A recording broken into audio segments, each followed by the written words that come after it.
Hey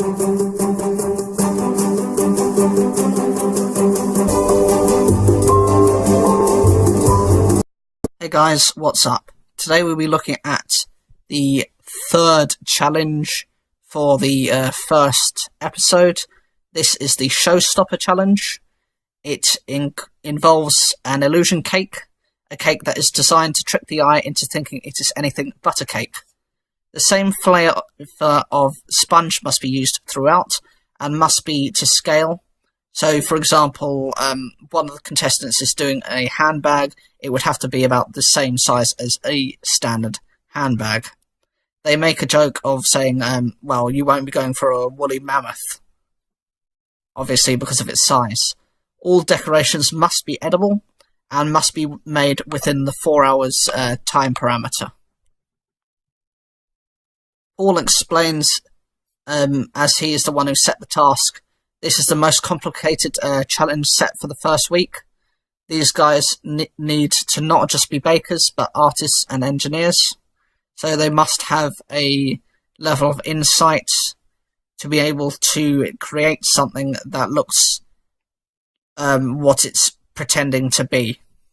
So we start with Sophie's champagne bottle and bucket. The cake is flavoured with chocolate and a cherry syrup, and is carved into the shape of a champagne bucket, complete with sugar work ice cubes and a chocolate champagne bottle. She says it was a cake she has made before for a friend's birthday. When she took it into the bar, the bouncer said, "You cannot bring your own alcohol." She said it must look good, then to trick the bouncer. We now move on to Stacey's illusion cake. This is a black evening clutch bag cake, made from red velvet chocolate sponge with a chocolate cream cheese frosting. Paul says it is quite a wet mix. Stacey said, yes, it will be quite moist. It's got buttermilk, a bit of red wine vinegar, and oil. Paul says when you add moisture to a sponge, it can become quite airy and can collapse very easily. Stacey replies and says she has practiced this on a number of occasions. However, does have a very worried expression on her face. They move on to Tom's illusion cake. He explains this is a stack of books cake. The flavour of the sponge will be poppy seeds and lemon zest. It's supposed to be quite a classic combination. However, you do risk having too strong a lemon if you're not careful. They proceed to James' illusion cake. This is a Mock-accino and Croissant cake, made from coffee, buttercream, coffee sponge and marshmallow fondant.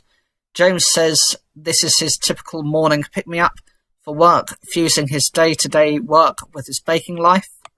Obviously working within a banking environment, a financial environment, is quite stressful, and this is his means of unwinding and to wake him up, getting him ready for work. They then move on to Liam's illusion cake. He's making a stacking sundae cake. This is a banana sponge with blueberry kumquat, complete with granola. He says himself and his mother would always have the thick American-style ones. Liam says he is making a marshmallow fondant and folding it into a sausage shape, and then cutting out thin strips to wrap around the main cake. Paul seems confused by this. He asks why he does this, and Liam assures him to say, trust me, Paul. This is then preceded by Chris. His illusion cake is a raised pork pie and egg surprise cake. It will be almond-flavoured, coloured sponge with different layers representing each ingredient. The yellow to be the egg yolk, the white to be the egg white, and the red to be the pork. Sandy says she knows he is an analytical guy, and questions how precise will this be. Chris replies and says down to the millimetre. The next contestant they look at is Flo's illusion cake. This is called One in a Melon cake. Her husband loved melon. She explains that when they were on holiday on a cruise, a barman made this a specific drink with melon that he really enjoyed. The red sponge will be soaked in melon syrup. So this is typically this will be melon juice with sugar, and it'll be boiled down to make a thick syrup, and it will be studded with chocolate and covered in green fondant with a buttercream filling. The chocolate is there to obviously represent the seeds. They move on to Kate's illusion cake. This is going to be a chocolate terrarium cake, which will be consisting of glacier melted mint glass. Will encase the buttercream houseplants on a chocolate and star anise sponge. It's about engineering the whole product together. Prue asks whether she has done this all before. Kate replies and says partially, but in different stages and in different bits. Prue looks a bit worried and then says, "I think we should let you go. Get on then." They move on to Peter's illusion cake. This is going to be a bread on a breadboard cake, a lemon Madeira cake sat on a Genoese sponge chopping board. The knife mould is made using sugar work and is consisting of lemon zest and marshmallow fondant. They move on to Stephen's illusion cake. This is going to be a baker's lunch cake using 2 kilograms of fondant with chocolate and hazelnut sponge and peanut buttercream. It's going to be made in the same way as a BLT sandwich, using a spray gun to colour the fondant for the bacon, lettuce and tomato elements. They then walk over to Yan and her illusion cake. This is going to be a banana-ramen cake. It's going to be made from fondant noodles on top of a banana cake, transformed into a Japanese ramen with chicken katsu fondant and pak choi. She will use mashed banana in the centre. Shortly after questioning Yan about her produce, we see Stacey throwing yet away another cake. She has a problem with the bakes as they are lower, therefore they haven't risen, and she then decides to put them in the bin. For the rest of the bakers, they begin making their design, requiring precision. Chris layers his cake to make the pork pie, and then places back into.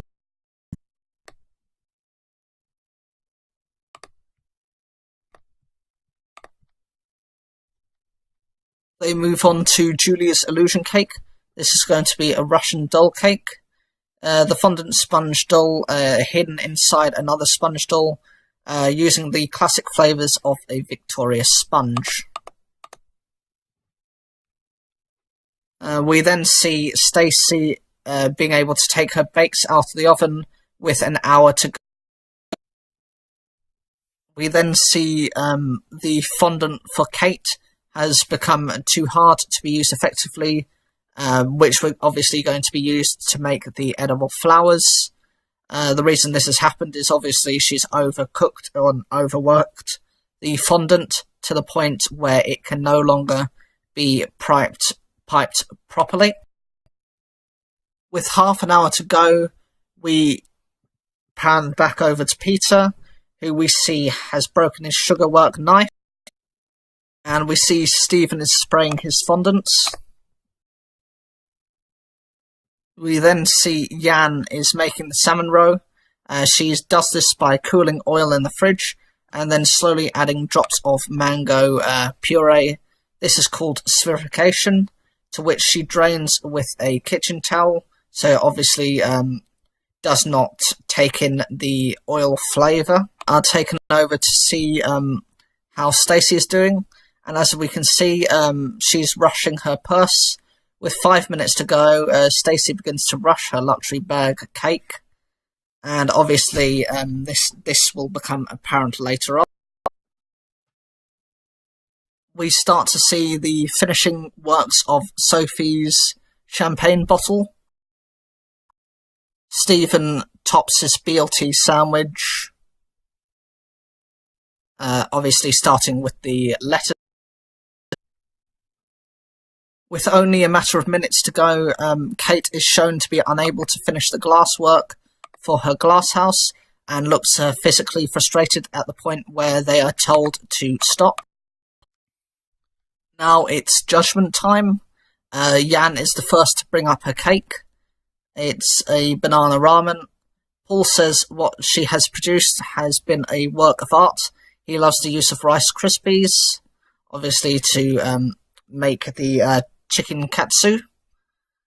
And the eggs look incredible. Prue says, when you look at the salmon roe, they'll taste of mango, so your eyes are telling you one thing and your taste buds are saying the other. She jokes and says she would be eating it with chopsticks. They say it's a good banana flavour, but Paul says the cake is slightly too dry. Unfortunate, but the design is incredible. The next person they judge is Tom's stack of books cake. Paul says he thinks he could have done more with it. It's not detailed enough. Prue says she loves the flavour, but again, it is too. We then proceed to Kate and her chocolate terrarium cake. They say it so nearly worked. Paul says that glass looks great. It's such a shame you lost it at the top. Prue says the texture is nice, very moist, nice flavours. She likes it. They then move on to James' Mock-accino and Croissant cake. Paul mentions the coffee cup has collapsed a bit. James says it did. It needed more time to cool down before he iced it. Prue says it has a very nice flavour. Paul says it's a bit dry, but the chocolate and the coffee combination are delicious. Move on to Chris and his raised pork pie and egg surprise cake. Paul says it is a bit basic on the outside. Chris says that it is disappointing when they cut into the cake, and Paul reassures and says we can see it, as in the egg design and the pork pie. He says it's very almondy flavour. Paul says it comes down to the texture. It is too dense. They move on to Flo's watermelon cake. Prue says if you saw that at greengrocers, you would think that it was a watermelon. Paul says he is dying to see what's inside. He says it's excellent. They're from the design of the inside and outside of the watermelon. Prue says she can't get the watermelon, as in the taste, but admits that her mouth is so full of chocolate. Paul says the sponge is spot on. He loves the colour of the inside, and the chocolate highlights it and lifts it. They move on to Julia's Russian doll cake. Paul says it's the fattest Russian doll he has ever seen. Prue says the cake is a bit plain and dry. The flavours are also considered to be a bit boring. Victoria's sponge has been done very many times before. The flavours are very well known, and she should have gone a little bit more outside of her comfort zone. They move on to Peter's bread on a breadboard. They explain it's too simplistic. Prue says it is a pity about the knife. It's very dry, but it has a good flavour. They then proceed on to Stacey's Black Evening clutch bag cake. Paul says it looks more like a cake than a handbag. Prue says she would not see it looking as a handbag. She thinks it's delicious and likes the stickiness in her mouth, but you would not want to eat a lot of it as it's very rich. Paul says the sponge is delicious, but what throws it off for him is the colour, not really overwhelmed by the design. Move on to Sophie's cake. This is a champagne bottle and bucket cake. Prue says the champagne bottle looks amazing. It's really beautifully done. As Paul cuts into it, an ice cube falls off. He says surprisingly dry, and the ganache is unfortunately making it even drier. But he says the flavour of the ganache is nice. They move on to Stephen's BLT. They say that is stunning. Without a shadow of a doubt, you know exactly what it is. Prue says it is absolutely astonishing. You would not believe that wasn't bread. Paul says it's perfect. The hazelnut, the peanut, the frosting, the layers are even. The colour, the texture, it's all there, and it's not too sweet. Last person to be judged is Liam and his pancakes. They say it looks delicious and makes her mouth water. Prue says she wants to come over to his for breakfast. Liam replies any time. Paul says it looks ingenious, but reminds him that it has to taste good as well. There is a lot going on in here as well. Prue says she was expecting more banana flavour. The blueberries have obviously overpowered it. Paul says the banana cake is beautiful. At this point, the judges and the presenters break away from the contestants and go to a separate area with a slice of each individual cake and discuss who they're going to make, either the star baker and the person leaving. They explain that the standouts were Flo. They said Sophie has been very consistent, and Stephen. They explained Liam has saved himself in the showstopper, but state that Stacey is in trouble. Peter hasn't done well. Chris is full of good ideas. His flavours are spectacular, but his baking often falls short. So they are now, without further ado, introducing this week's star baker as...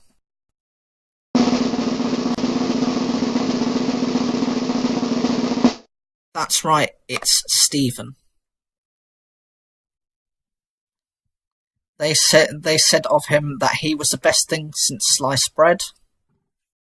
He was then seen to be told that he is the loser. They explained that he has explained it has been a wonderful experience and it has been a pleasure to meet everyone. Prue says, I am very sorry to say goodbye to Peter. He was against very good competition. Paul says the standard this year was so high that unfortunately it was Peter's turn.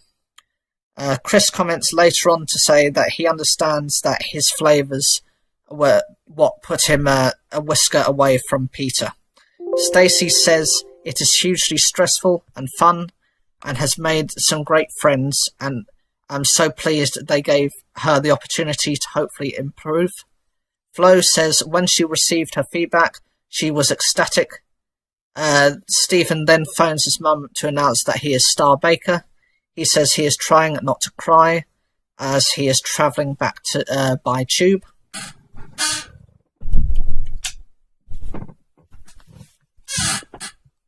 So, what do you guys think of the first episode of the Bake Off? Did you think that Stephen deserved his place as star baker? Or who would you have preferred to have seen as the star baker? As for Peter, did you think it was necessarily fair that he was sent out of the Bake Off? Or do you think perhaps Chris should have gone instead, or even Stacey? Both of them had serious mistakes, which I think to an extent should have been noted, as the waste of ingredients, that alone is quite shameful. As always, leave your comments down below. Please make sure to subscribe for more. Click the bell for notifications. And as always, thank you for taking the time to watch.